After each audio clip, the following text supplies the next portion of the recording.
All right, everyone. Welcome once again to the Faces of Business. I am your host, Damon Pistolka, and I am excited for our guest today because we have Kelly Schaefbauer here with Aligned Operations. We're going to be talking about aligning people and process. Kelly, thank you for being here today. Absolutely, my pleasure. Yeah, it's going to be fun, man. So, Kelly, we always like to start our guests off taking a trip down memory lane and kind of understanding how Kelly went from growing up in the Midwest to helping people and organizations get alignment so they can run their businesses better. So let's start back at your background and kind of how you got here today. Yeah, it's a pretty common story I tell. It's classic. Got the entrepreneurial bug when I was in my 20s. I worked corporate America for a while, and I did enjoy that, but I could feel it just wasn't my happy place, and so I did a little bit of moonlighting and dabbling in the IT industry, and that led Mm-hmm. to me starting up a business around it. I had the classic E-Myth, entrepreneurial seizure. I decided that I can do it better. We have a lot of entrepreneurs in my family. My dad owned a restaurant, and I had several brothers that have owned businesses and so forth. So we have it in our blood. Mm-hmm. Um, so yeah, it was that exciting. Started it off and picked up a few clients here and there and had it grow. And it was something that I was passionate about. I felt fulfilled by it, but as it grew, my fulfillment grew to frustration and challenges. And I often liken it to when I describe my parenthood as, raising children is one of the best and worst things that can happen to a person. And Yes. I believe that was definitely the same thing with owning a business, where it was turned into, as it progressed, more of a, like I said, frustration. And it had that classic ceiling. We capped out about Mm-hmm. 800K a year, and it was not a pleasant 800K a year.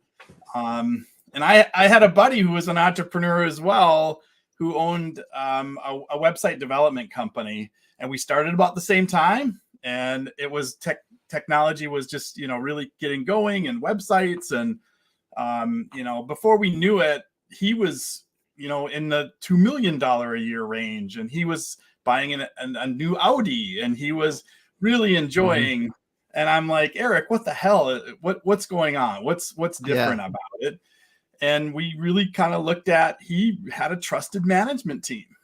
He had built that managerial layer, and he followed a few key people that he introduced me to, and it just clicked for me as far as really feeling passionate about that difference between an ownership of a business that's fulfilling and one that's frustrating. And I really wanted to dissect that out. I do have a science background. My degree is actually in biology, so I really like to unpack things and dissect it out. Mm-hmm. Specifically, I got turned on to a management guru called Elliot Jocks. And there's a current, he's since passed, but there's a gentleman, Tom Foster, who's really been promoting his work. He has a great management blog, and I really took to that whole, it's a psychology based focus along with structure. It's all of that stuff that it's just not sexy. Yeah. But I really resonated with me. And I felt like this is the difference, and I really want to see how we can, or I can at the time, um, change that frustration to something that's more fulfilling through structure, right? Who would think? Mm-hmm. Yeah. Yeah. Yeah, because you brought up a good point. There are different inflection points in a business life cycle. Yeah, even no matter how long it continues to grow and get larger, where you just run into it goes from fulfilling to frustrating because your systems or your people, your organization is not ready for the next where they have to go to Right. continue growing. And yeah, we run into that a lot where it can be, like you said, it can be $800,000 in some businesses. It can be 5 million in others. It can be 1 million in others. But you see the typical signs of people are really busy working super hard, but they don't have the things set up to be able to go farther because they don't Yeah. see what's next and really what do we add tomorrow to go a little bit better and a little bit farther. Yeah. And I've recently kind of come up with the thought and idea that entrepreneurs, especially startups that don't have a lot of experience in growing companies, they typically have a skill set. They're competent at doing something to fulfill a need. And this is kind of e-myth stuff. But they've also have a vision. They can see so they have that competency with some sort of producing a product or delivering a service. And they do see that they want to be part of building something or part of something greater that's their own. But they lack that managerial middle. They typically don't have those competencies around developing and building teams. And part of it's interpersonal, but it's also just the mechanics of management. What is the right structure, and all those things that, we talk about and we promote, and we now are developing tools around. Yeah. Often it's, like I said, it's not the sexy stuff, but it's stuff that does make such a difference. And it seems like we're trying to identify the barriers to that stuff. And what I'm talking about is, again, structure.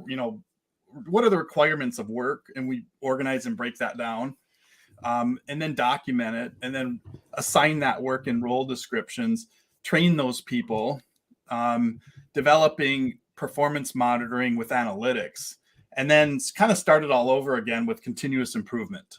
How do we evaluate and then improve the different parts of the whole to bring the whole thing up? But that's overwhelming, and people, it's especially documentation. I love that example. No one wants to document their stuff. Yeah.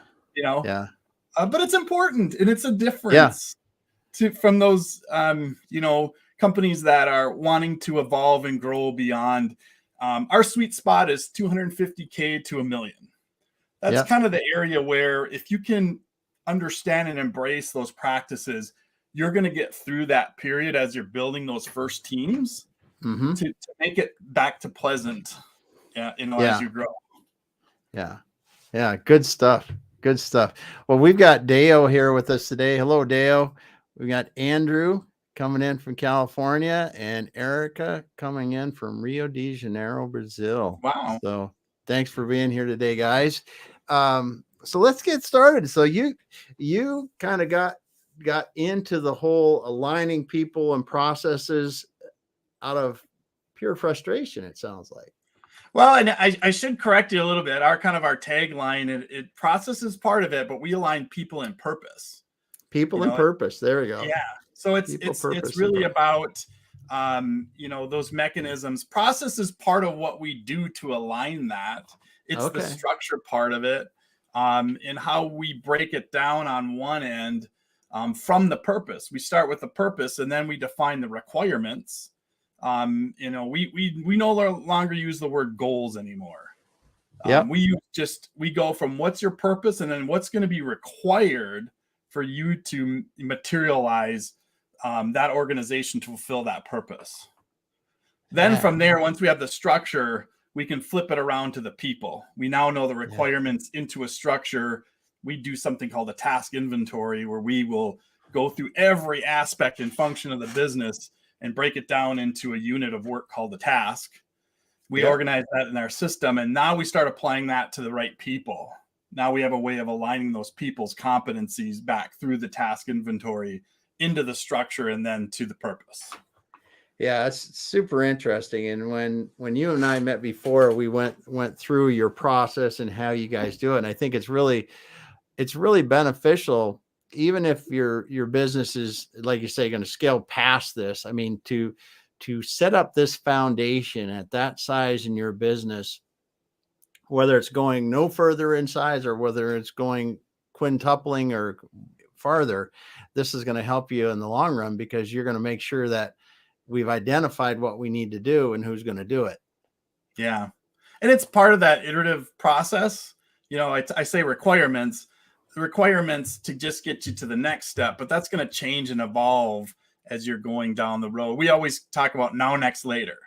We take an inventory just to see what's happening today. That's the first thing when we get involved in a business is now, next, later. No future. What we're going to inventory how you're doing things right now. And at least that creates a basis for us to kind of see what's going on and what's working, what's not. I'm a fan of the theory of constraints, where you can look at what's happening and see what are your barriers, your bottlenecks. And then next is your plan. What's going to get you to the next part in the context of the later, the big vision part of it. So we're going to kind of start there, take your inventory, and then kind of iterate back along the way to see what makes sense with your, of course, small businesses, especially have limited resources. Yeah. Yeah. So we got to really be smart about where we're going to apply that for the next part of this thing. And again, we bring it back to that development of the management team of who's going to take responsibility. And that's one thing we coach into the managers is to do your own theory of constraints or your constraint analysis just right within your department. But when we have that task inventory, we can do that a little bit easier. We have context. Yeah. And for people that aren't familiar with the theory of constraints, it's from a real basic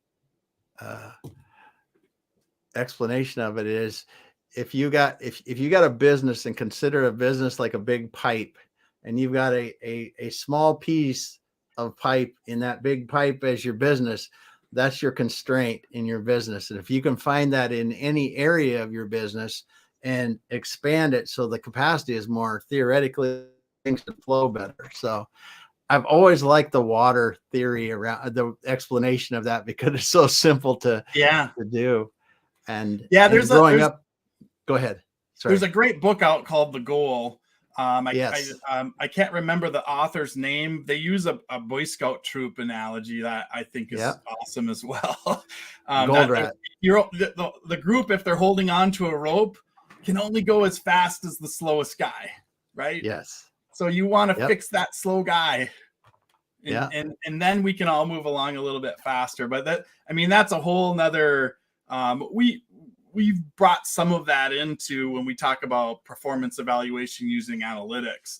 We then apply those analytics to understand our shortfalls or constraints, what tasks or functions aren't meeting our benchmarks and are holding back the rest of a department. So as you're doing this with people and you're aligning people, purpose, and really ironing out the organization from a systems standpoint, or at least documenting what they're doing and the tasks they're doing, what are some of the things that show up that people go, oh my goodness, I didn't realize this? It's interesting. Right now I've been working a lot I'm not an accountant, but I've been getting involved a lot in finance. And it's amazing to me how a business owner, and I mentioned before, we're working with some nonprofits, how they're just unaware of their cash or their spending or their financial picture or health. And so, one of the things that we do get involved in is, again, back to requirements. What should you be looking at, and then breaking down how you're going to get there, from a function and a process. I'm drawn to bookkeeping, and I'm not an accountant, but it's so heavy process that I can't help myself. I love to get in there and improve from an efficiency standpoint, but also more importantly, accuracy and timely data when it comes to finances. Again, small businesses have limited funds. You really have to know that you're using them in the best possible way in that organization's iteration, right? So that's an area where I'm really seeing a lack of understanding with that. The other, just in a general terms, it's interesting as we start doing the task inventory where there really isn't a knowledge about what work the frontline people are doing within departments. They're just kind of the business owners or some of the leadership team, they're stressed out. They feel like we just need to add more bodies. So they throw people at it with a general guide of what they should be doing. And this speaks to that whole lack of training. Yeah. And they're just kind of figuring it out. And so, we do run into this realization that, a lot of the managers don't really know how people are doing the work. And so it is a little bit of when we come in, we used to call it an audit, and now we changed it to inventory just because it's a little lighter. Yeah. No department manager wants to have their department audited. Yeah. But we turned it into a fun inventory, And that brings to light, I think we do it in a pretty productive, non-judgmental way. I think there's often this mind, even the business owners, there is a little bit of an ego there that they're could get exposed for the lack of doing things in a requisite way. But it's a part of the process. We're just here to just see where you're at today. Yeah. Well, and honestly, when you approach, and done this before, you'll talk to somebody about their business. No, we don't do that. I'm so embarrassed, blah, blah, blah, blah, blah. Well, listen, there's a lot of things, like you said before. You only have so many hours in the day to run a business, and your skills are in one place, and that might be in another. There's a million different reasons why certain things don't get done in the business. But as you said, most people don't go into business because they're good at business. They go into it because they're good at something. And that's great in the beginning, because they can see something, and they can see an opportunity because of their experience in an industry, and then see that there's an opportunity to make money. But they don't necessarily have all the skills to set up everything in a business. And that's where I think you guys are helping a lot by identifying tasks, who's doing what, and then who's now and who should be doing it, and how do they need to be trained? Because you hit something there when you said they don't really know what frontline people are doing, and the frontline people just have to figure it out. This is what I see when we talk about people quitting and turnover and all kinds of things, not knowing what I'm supposed to be doing on a daily basis, or what success looks like for me on a daily basis, is killing a lot of companies, because they'll hire somebody new that wants to know what they're supposed to do, wants to know, their task list for the day. And if you can't explain that very good or at all, and then you have very little or no training, people are going to get frustrated and leave. For that matter, then, or support. There's a lack of understanding of responsibilities and how work should get done, and then a lack of support. We talk about what we're trying to fight is confusion, doubt, and drama. There we go. That's we believe our systems and our solutions provide the clarity that builds confident teams you can trust. And so if you don't have that clarity coming through from a manager, that's an awful workplace to be in. I back a few years ago, I got introduced to Simon Sinek, and just love his work around workplace fulfillment and happiness. And, I believe that there's nothing better than, doing a job well. And I think that's part of the manager's role.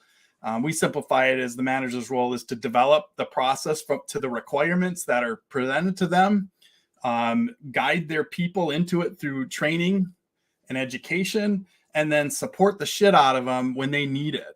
Be there for them, keep them coming along. It can be frustrating. I've been part of transition where you're brought in where that person that was training you left, and there's no one else in the whole company that knows how to do what you're supposed to be doing. It's not a pleasant place to be. No. And I think everybody has a story like that. Well, yeah. I mean, and you see this in organizations, and especially even I'm not even saying small organizations. I back that up because there's some organizations that get large just because they can hire quality technical Absolutely. people, and they figure things out on their own.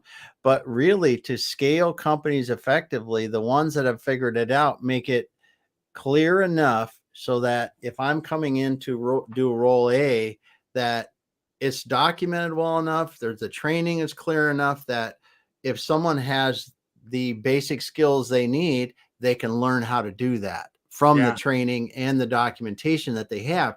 And the companies that simply don't have that have to fall back on people that will take the time to figure it out, to do it the way they think they should do it. Yeah. And you see companies like this all the time. You can be successful like that by having a bunch of people that figure things out and just do it the way they think they should. But to get, like you said, consistently getting all the work done that's supposed to get done and in a process that you can consistently measure, it's very difficult when you don't have things defined. Yeah.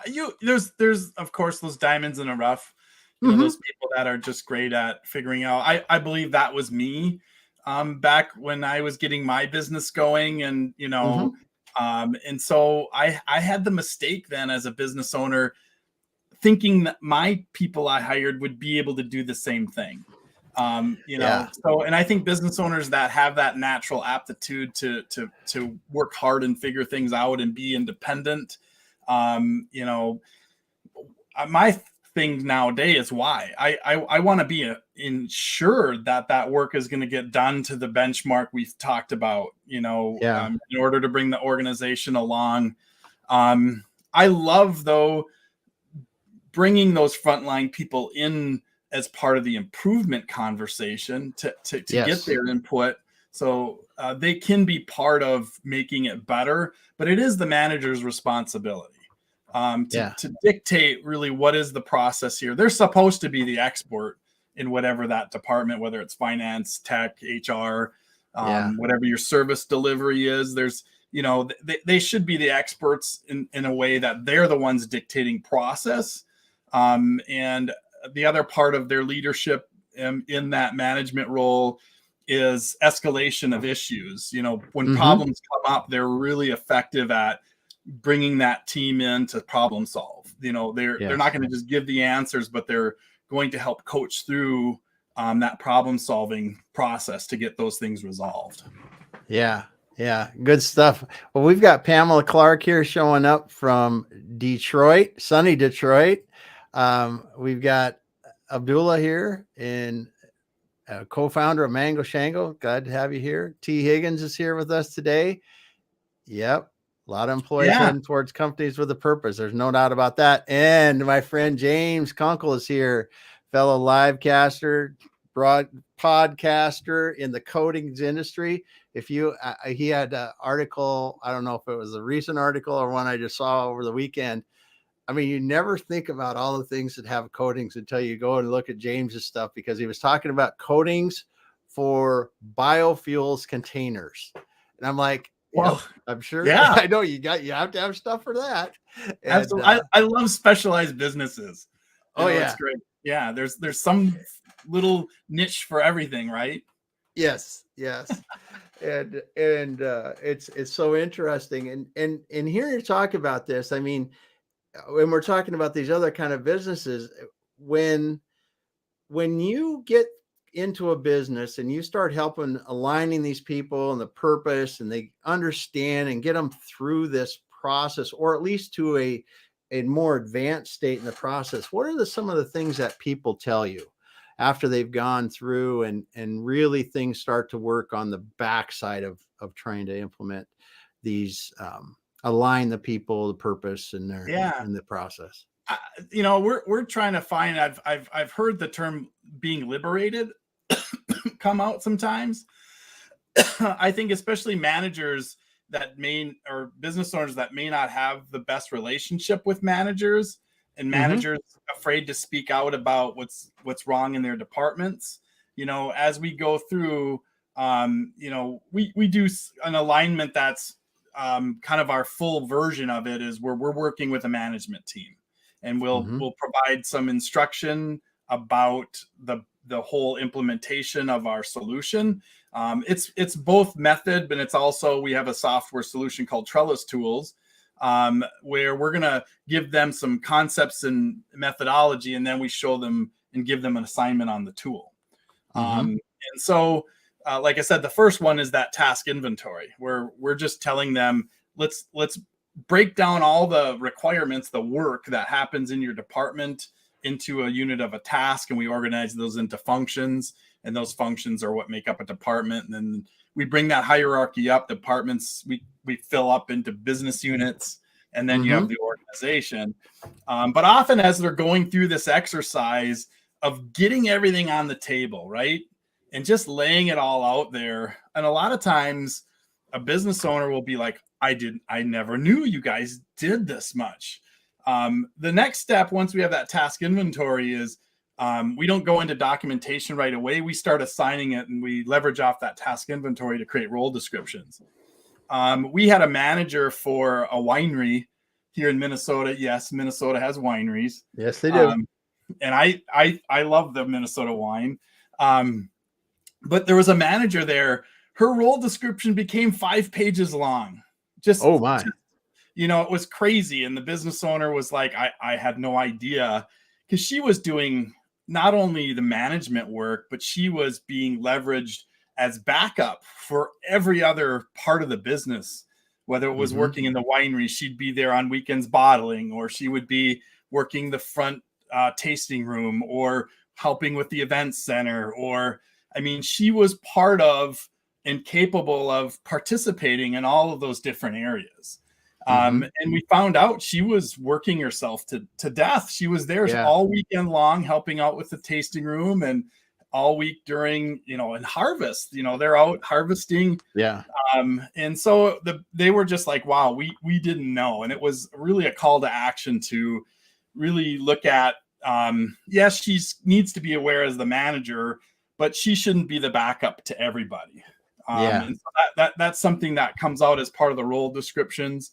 And then the documentation piece, we leverage off that same task inventory as your documentation library, as we have it built into that structure of functions and departments and so forth. What we find there is, as we get the team of that department talking about how work gets done, we usually get 2 or 3 different versions of how it's getting done. Yeah.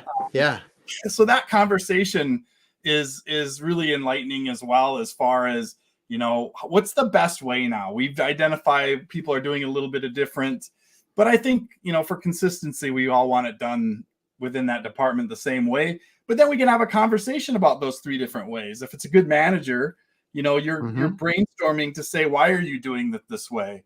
And, let's talk about, maybe we'll bring in parts of each of these different ways to create the best way for a function overall. Yeah. I think that's so key, because and again, if someone's listening to this in business now, don't feel like you're alone. I mean, the vast majority of businesses under $20 million have, let's be honest, crappy documentation for process for people. Why do you think that is? Why don't? Why because does it in the beginning? Do you make money by documenting things? No. I think that is the core thing all the way throughout, is because you don't make money doing it. You make money by selling your product or service. You make money by helping customers.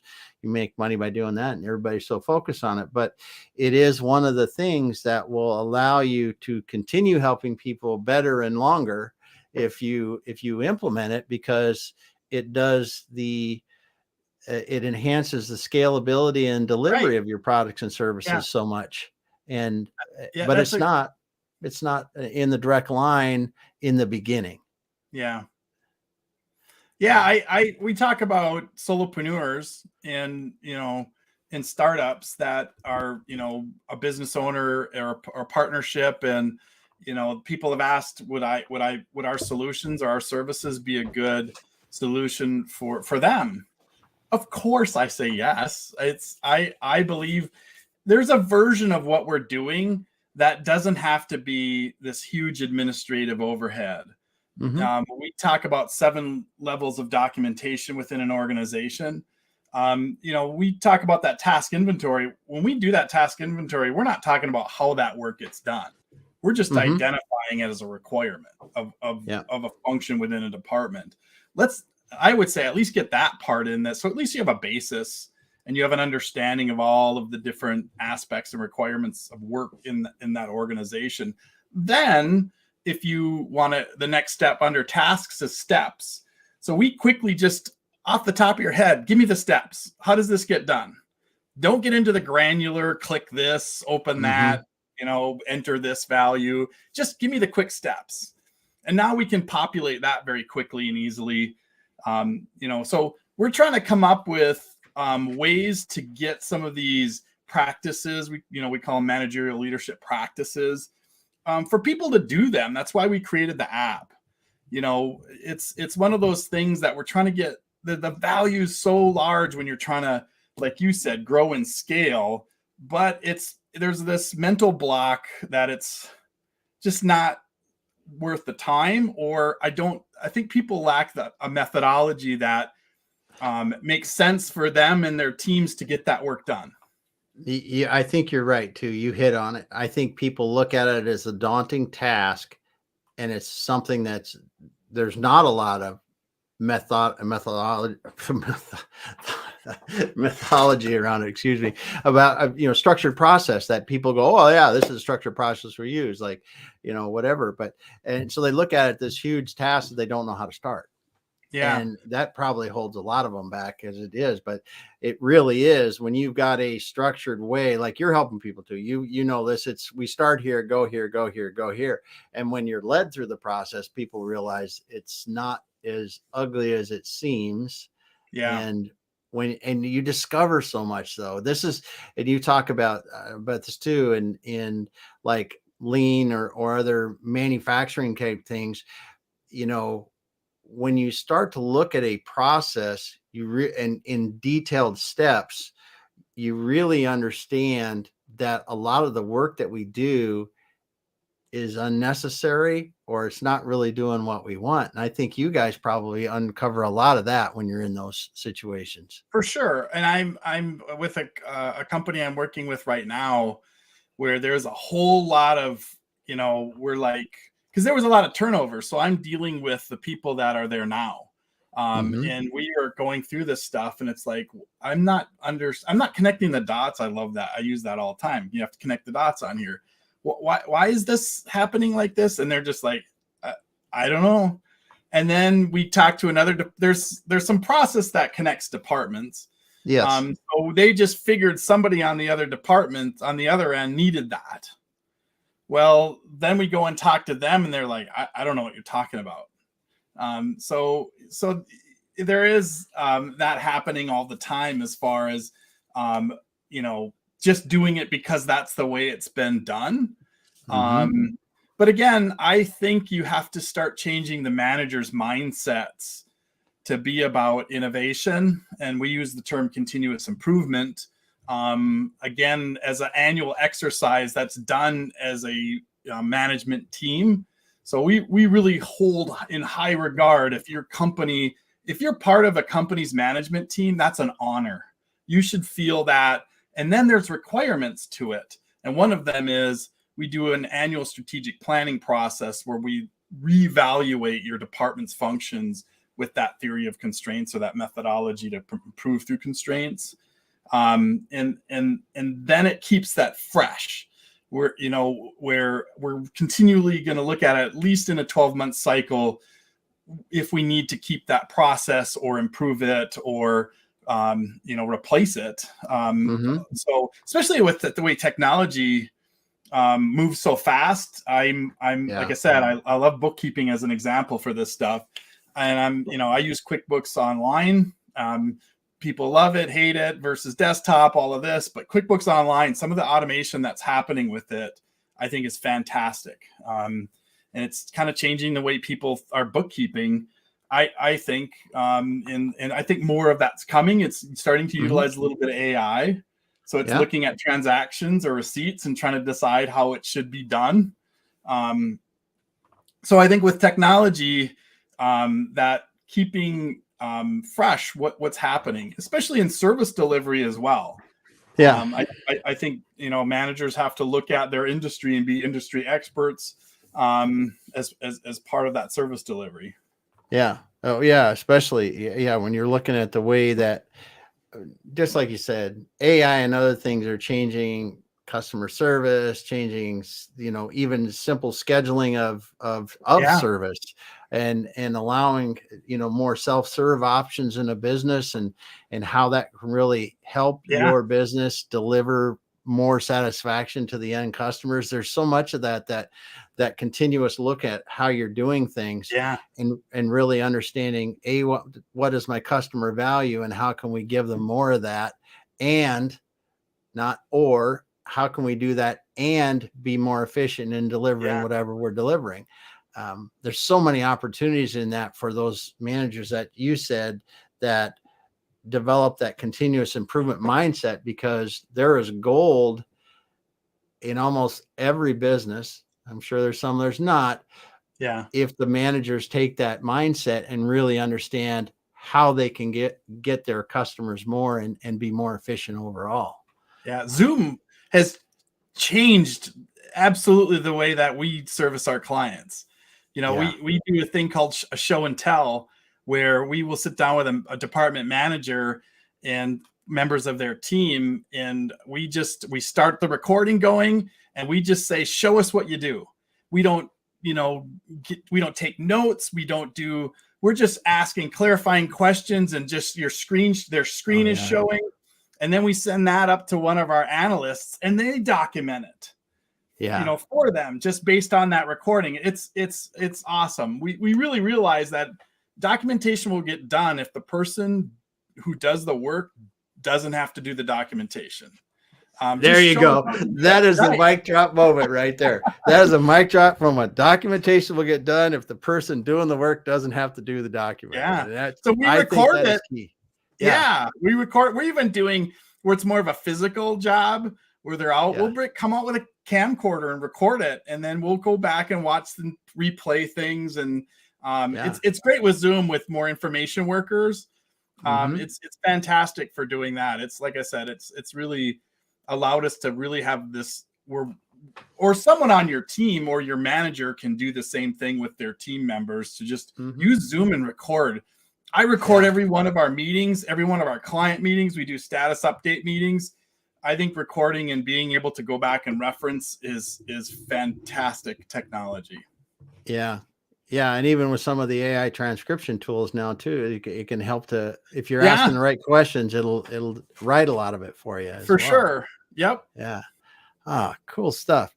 So what are some of the exciting things that you're seeing now in business and technology, that when you're talking about aligning people and purpose and process and really giving them the tools to scale? Yeah. It's one of our focuses lately has been beyond really to connect what we do to an engagement and a positive experience for the workforce.